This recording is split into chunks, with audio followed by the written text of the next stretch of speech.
కళ్ళల్లో మైకంతో మోహం కమ్మేసి చలిగా గిలిగా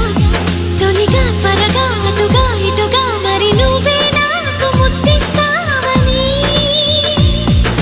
తడివేదాలు ముద్రిస్తావని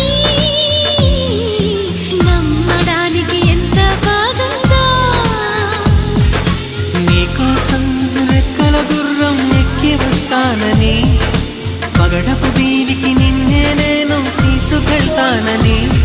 ఇక ఏనాటికి అక్కడే మనము ఉంటామని నమ్మడానికి ఎంత బాగుందో నమ్మడానికి ఎంత